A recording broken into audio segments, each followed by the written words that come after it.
Hi, welcome to class. We're the only two right now, but the other ones will show up eventually, right? I hate my life. I hate my life. And Professor Sunreis Productions! Hello class, Professor Sunreis here. In today's class we're gonna take a look at a replay analysis of Brave Virtual World versus branded Predaplant or Predaplant branded. A very interesting deck. It's like the hot new thing on the floor, on the school ground. Anyways, I thought it might be very interesting for you guys to see some footage against that deck. It was my first time playing against it. I did only watch the pack profile, so I somewhat knew a little thing about the deck here and there. I'm not too sure if the deck is gonna be the next hot thing, as it didn't really top at all with the huge surprise factor of people not knowing what the Predaplant engine does. So with people not knowing what it does at the next event, it's gonna be very unlikely for it to have any sort of success. Then again, people are very over prepared for Despia right now, or Despia branded, and people are probably gonna play that last next event, so maybe with less side deck hate against branded, maybe Predaplant branded being the best version, I don't know. Can I still have some success? That's the thing about Yu-Gi-Oh! Meta, that's what's so cool about it. Anyways, let's just get into the replay, but before we do that, don't forget to like and subscribe and leave some feedback down in the comment section below, and let's get right into the replay. Are in the replay, Yin Zhang at 911 rating with his me at 913 rating. The opponent won the rock, paper, scissors, so they are deciding to go first. Opening hand is Lulu, Adventure, Draco back, Virtual Gigi, and Laula, what am I saying, versus By Splis, Theater, Ash, Brandon Red, and Aluba. So we have Predaplant versus Brave Virtual World. I thought this could be quite interesting for you guys. Was the first time playing against the deck. Read the cards a few here and there, and actually did one very important decision for that, but we'll get to that. So start off with normal summon Aluba, searching the Branded Fusion. Nothing crazy here. Next thing is they're gonna activate the Theater. Let's pause here. Why did they activate Theater here? I don't even know. It doesn't make any sense at all. Because they can't really use... Yeah, they just activate Branded Fusion, so they just show one card for free. It doesn't have any extra effect, right? Face of no...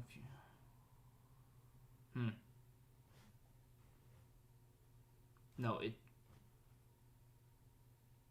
it doesn't really do something. Maybe if this Aluba gets removed, but how would I remove it now?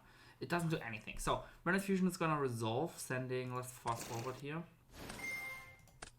Oh, I have sound on. Holy shit, that's annoying. So, Branded Fusion sending a Dark, sending the Tragedy, and pitching the Bisplit from the hand to trigger the Lubellion effect. So, Ad libitum is gonna be added.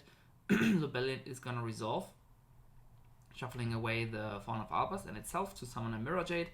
And then in the new chain, By Bliss is gonna resolve. It's kind of like the Tragedy of Predaplant. If it's sent to the graveyard, you can add one Predaplant monster to your hand, and if a monster with the Preda counter is on the field, you can special summon it, so it's a free extender in that sense, so to use it as additional fusion fodder, so that's not bad.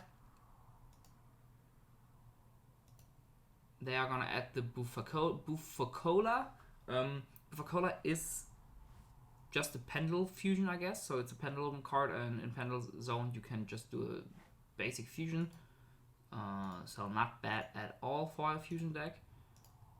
So they're gonna activate that, use Aluba and Ad libitum to summon a Masquerade, then use Ad libitum to resummon the Aluba, and then use the Despia Theater to go into the Predaplant. So now they end on Brandon Red, Mirror Jade, and a Dracopstelia. That's like the basic standard board. They didn't even have to use the Mirror Jade for that. So turn goes to us. We draw an infinite impermanence. And that's like pretty good because we can imperm the Mirror Jade. We decide to imperm the Mirror Jade because we have Adventure and Draco back already. So we are able to force out the Dracopstelia before it does any harm to us. If we would have done it the other way around, we would have just lost the token. And even with a level 1 token, if they decide to do that, we can still turn it into a Yazi because we have a Laulau. So we can still get value of that. So it's not too bad for us.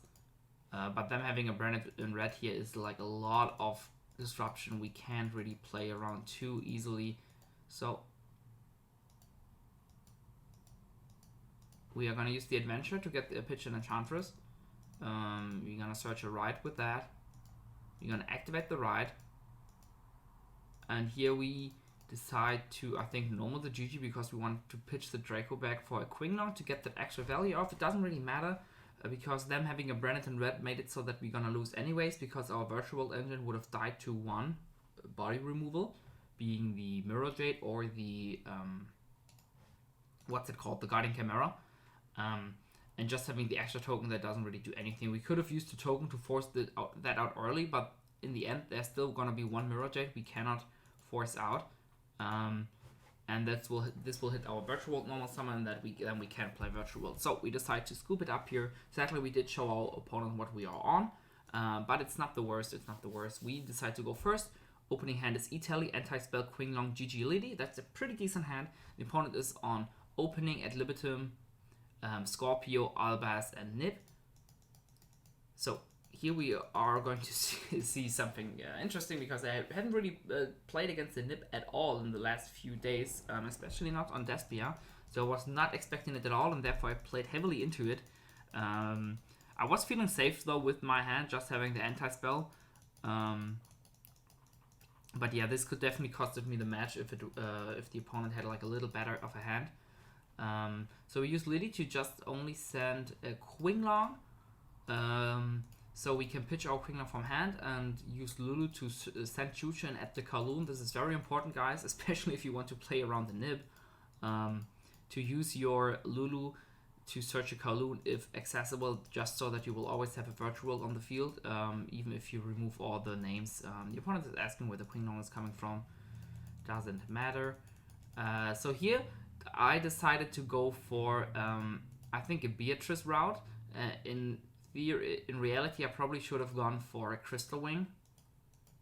But we decided to go Chucha on the Neon and then do that. We probably should have gone for Coral Dragon and then go for an Sulkin. Or to, at least, because this is the 4th summon, go for the Griffin immediately.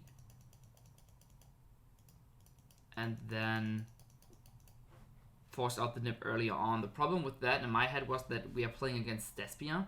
I don't know if Shen is good against the Predaplants. I mean, maybe it's a little better against that, but it's probably not good as well. And the problem is if we decided to go for that route and we are anticipating a Nib, I thought about it, of course. I'm not completely dumb. I'm just a little dumb. We thought about a Nib, and the problem is that even if we force it out early, the only thing we are ending on is Shen Chucha. Shen doesn't really do anything against that deck, and Chucha we have guaranteed because we have the Kowloon, so I decided to just play into it. So now we decide to go for GG. That also makes so that we don't have to discard anything, so that's pretty good. But in theory, I probably should have just gone for Crystal Wing here. But it is what it is. GG's coming out, summoning the Neon. And this allows us to adventure. You probably want to chain block the Neon here, so chaining 1 Neon, chaining 2 adventure, just so, because a Ghost Spell could come up, but Ghost Spell can also go on GG, so it doesn't really matter at all. Now we use the adventure. Now here we know that they are on Nib, but we couldn't change anything about that. Draco back gonna re-equip itself, and then we are going to activate the Griffin Rider. They're gonna chain the Nib. Now that I think about it, yeah, no, that's the correct thing. Everything will get tributed. That is a big bummer, but we still have like a decent disruption against them.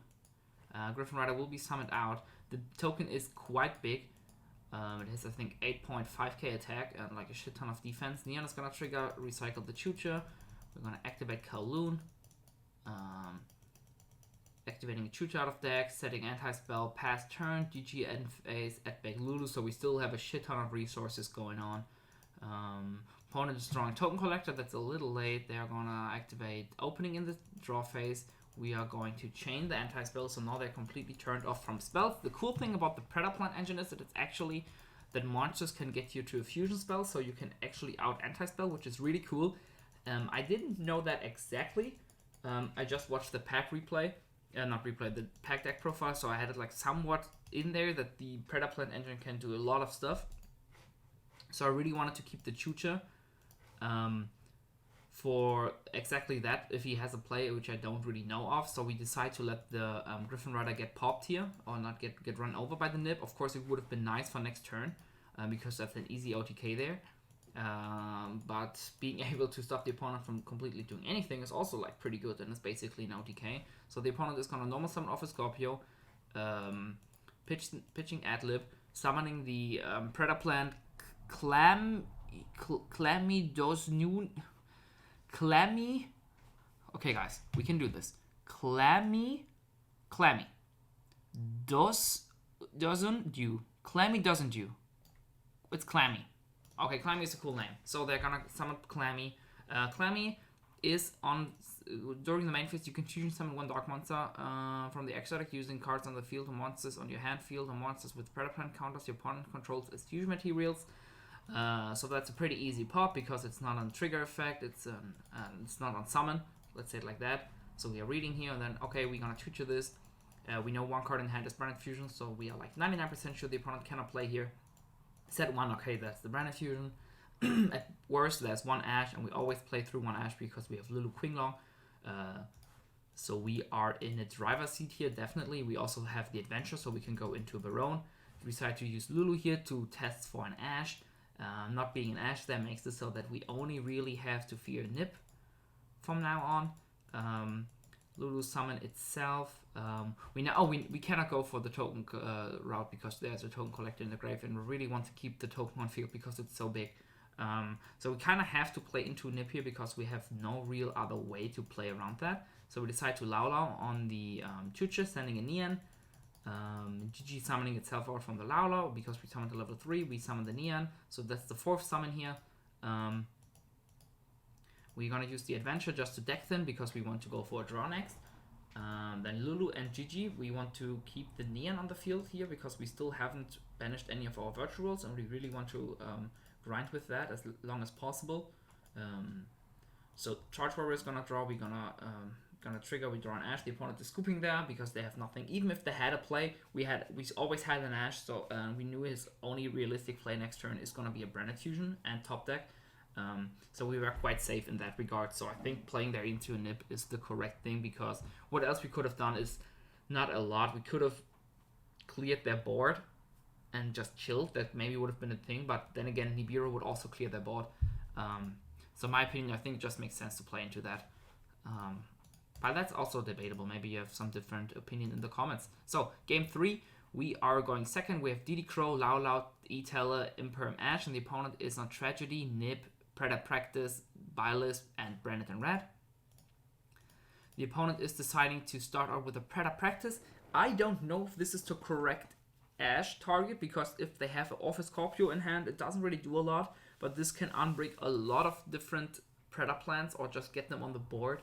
And I think it's the correct call to Ash this, especially if you have 3 other disruptions.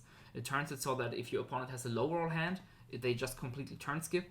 And if the opponent had a shit ton of cards anyways, you probably would have had to use all of or most of the disruption anyways. They're just deciding to set a Tragedy there and pass on just Nip. We are on top deck Neon, which is pretty good. We have 2 different routes here. We can either go Neon and E-Teller into a Juju and then Lao on that, but this does play heavily into a Nip because we're already on 1, 2, 3 Lao, and that's the 6th summon. They can just nip us. So we decide not to do that. We use an E-Teller and hope that they Ash it, because if they only have 1 Ash, they could realistically Ash this and just pray, just like we did a little. But they are not gonna do that, so we use the Lao on the Lulu, making it so that they feel kind of uncomfortable ashing this because there is no immediate play on this at all. So I thought it was a good thing because we are not going to use the revive anyways. In my opinion, that's not the worst thing to do. So we are gonna normal summon Neon. Neon and Lulu go into Charge Warrior. Charge Warrior draw is gonna be a Kowloon, which is huge because now we have a way to get a virtual on the field and still have a Lulu in the grave in the form of Qinglong. So now we can force use the token. I'm gonna pause here. Use the Charge Warrior and Laula to go into Tzolk'in, and we have a Kowloon or an Imperm to set, so we can force out the Nip. So now we don't have to fear a Nip, and probably not an Ash, especially as the Choo-Choo resolves, and even if the Ash would have come, we still would have had some form of disruption next turn. Opponent's gonna Kringlong. By the way, a Nip only tributes face-up monsters, if you didn't know it. I had to double check that as well because I didn't remember it. That's why the tragedy is staying.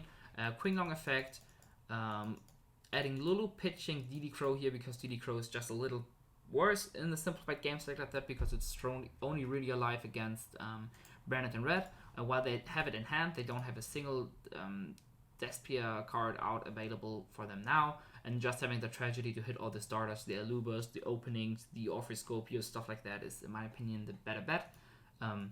So, Lulu on the Choo-Choo. We'll be sending Kringlong, we'll be adding GG, summoning the Lulu. Now we can GG on the Lulu to send a Choo-Choo, reviving the Nian, and now we have a rank 6 setup going. With that, we can now use the Nian and the GG to go into a Juju, recycling the Kringlong, I think. Yes, and with the Juju we can out the Nip token, and then we can use the Choo-Choo on the Lulu to go into any rank 6 we like. We are deciding to go into Beatrice, of course, because an Omni-Negate is king. We always will have the availability to overlay on the Beatrice with the Gaia charge to get the Draco back search. That we don't have to use the Imperm. So we are in a pretty good position here with Choo-Choo, Ride, and Imperm for next turn. Or the Resolve Brave Engine rather than the Ride itself. So we Ride here, get the token, get the Adventure from that. Gaia Charge Warrior summon, triggering the Adventure. Of course, the Ride should be gone by now. Adventure, search Draco back, Adventure, search Griffin. We are just deciding to go very fast here because it's like very linear what we're doing here. Draco back, pitch, equip itself, chain Griffin. Draco back, bounce the set. In my opinion, it's the correct thing to bounce here because like 99% of the time it's going to be a graveyard effect. And just bouncing it seems like the correct play. And the opponent is deciding to scoop. So that was a pretty interesting match against Predaplant Branded. In my opinion, it still has the same weakness to some sort. It still somewhat dies to the same amount of defensive cards, especially in combination with something else. They still cannot really play through all the common floodgates which people are citing right now. But it's still a very interesting deck, and I hope to see more of it in the future. I hope you liked this quick glance at the deck and enjoyed this video. Professor Sunreis out. Peace.